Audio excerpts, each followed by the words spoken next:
सोचिए, क्या हो अगर मैं ये कहूं कि इतिहास की सबसे बड़ी खोज, मतलब सबसे बड़ी तरक्की, असल में मानवता का सबसे बड़ा धोखा थी। आज हम उसी एक पल की कहानी जानेंगे जिसने हमारा सब कुछ बदल कर रख दिया। वो पल जब हमने खाने का पीछा करना छोड़ा और उसे उगाना सीख लिया। ये बात हैरान करती है ना? कि हमारे पूरे इतिहास का मतलब 96% हिस्सा हमने एक शिकारी की तरह गुजारा है।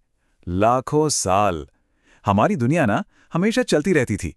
मतलब कोई परमानेंट घर नहीं, कोई बैंक बैलेंस नहीं, बस अगला खाना कहाँ से आएगा और बदलते मौसम की फिक्र। तो चलिए थोड़ा पीछे चलते हैं, उस दुनिया में जहां खेत नहीं थे।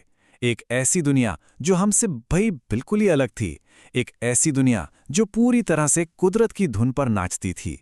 देखिए, हमारे जो पूर्वज थे उनकी जिंदगी हाँ मुश्किल जरूर थी, पर उसमें एक अजीब सा बैलेंस था। वो अपने माहौल के एक्सपर्ट थे, पर हमेशा कुदरत के रहमो करम पर ही रहते थे। खतरा हर कोने में था, ये सच है, लेकिन समाज में गजब की बराबरी थी। कोई अमीर नहीं, कोई गरीब नहीं। क्यों? क्योंकि मेरी जमीन या मेरा सामान वाला कॉन्सेप्ट वो तो था ही नहीं। लेकिन हजारों साल से जो जिंदगी का तरीका चला आ रहा था, वो बस एक झटके में खत्म होने वाला था। एक ऐसे क्लाइमेट क्राइसिस ने दस्तक दी जिसके लिए सच कहूं तो कोई भी तैयार नहीं था। इस घटना को कहते हैं यंगर ड्रायस। अब ये नाम थोड़ा मुश्किल है, पर आसान भाषा में समझें तो धरती का टेम्परेचर अचानक से बहुत ज्यादा गिर गया, एकदम से। ये एक ऐसा क्लाइमेट शॉक था जिसने पूरी दुनिया में खाने का एक भयानक संकट पैदा कर दिया। और जानते हैं, इसी संकट ने, इसी मजबूरी ने इंसान को कुछ नया सोचने पर मजबूर कर दिया। ये टाइमलाइन हमें दिखाती है कि ये बदलाव कितना कितना तेज और कितना खतरनाक था। सोचिए, सिर्फ कुछ ही सालों के अंदर हरे भरे जंगल बंजर हो गए।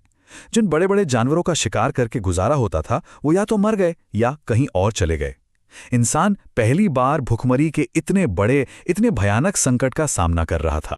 पर कहते हैं ना, जब सब कुछ खत्म होता दिखता है, तभी इंसान का दिमाग सबसे तेज चलता है।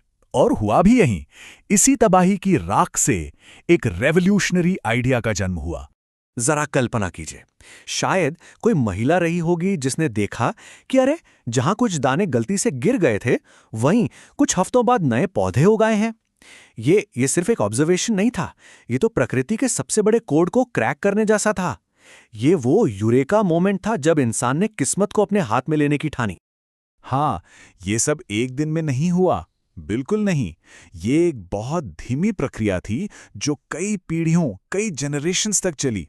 हर पीढ़ी ने अपनी पिछली पीढ़ी से थोड़ा बेहतर सीखा कि भाई सबसे अच्छे बीजों को बचाकर रखना है, उन्हें सही समय पर बोना है। और बस ऐसे ही धीरे धीरे इंसान जंगली घासों को गेहूं और जौ जैसी भरोसेमंद फसलों में बदल रहा था।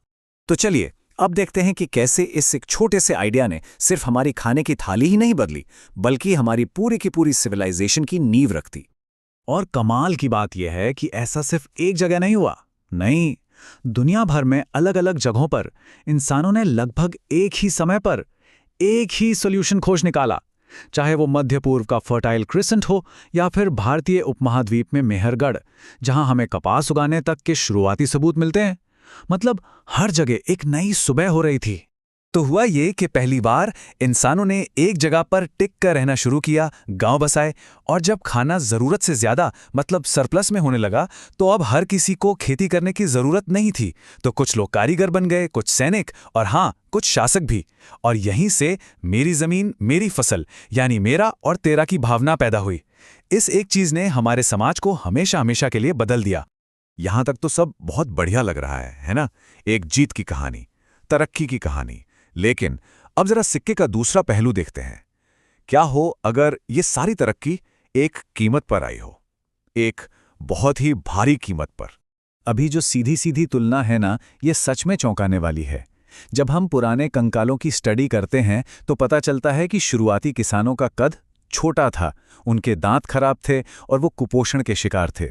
दूसरी तरफ शिकारी संग्राहक, जिनका जीवन भले ही अनिश्चित था, पर वो ज्यादा हेल्दी थे और शायद ज्यादा आजाद भी। खेती अपने साथ नई नई मुसीबतें लेकर आई। सोचिए, एक शिकारी के पास खाने के दर्जनों ऑप्शन थे, लेकिन एक किसान, उसकी तो पूरी जिंदगी एक ही फसल पर टिकी थी। अगर फसल खराब तो सब खत्म, अकाल पड़ गया। फिर घनी बस्तियों में रहने से नई नई बीमारियां फैलीं और जमीन के लिए जो झगड़े शुरू हुए उन्होंने युद्धों को जन्म दिया। तो फिर सच क्या है? क्या ये कृषि क्रांति एक महान उपलब्धि थी या फिर एक भयानक भूल? शायद जवाब इन दोनों के बीच में कहीं है। शायद ये दोनों ही थी। तो सबसे जरूरी बात यह है, देखिए, खेती ने शायद एक आम इंसान की जिंदगी को और मुश्किल बना दिया, पर इसने हमारी आबादी को बड़े पैमाने पर बढ़ने का मौका दिया। और आबादी इतनी ज्यादा बढ़ गई कि वापस शिकारी वाली जिंदगी में लौटना नामुमकिन हो गया। ये एक तरह का जाल था, एक ऐसा जाल जिसमें हम फंस तो गए, लेकिन इसी जाल ने शहर, विज्ञान, कला और आज की जो ये पूरी मॉडर्न दुनिया है उसको जन्म दिया। तो ये थी कहानी उस एक बीज की जिसने हमारी दुनिया को हमेशा के लिए बदल दिया। एक ऐसी क्रांति जिसने हमें बनाया भी और शायद हमसे बहुत कुछ छीन भी लिया। अब सवाल ये उठता है कि इस नींव पर हमने जो ये दुनिया खड़ी की है, इसमें अगला बड़ा बदलाव क्या होगा?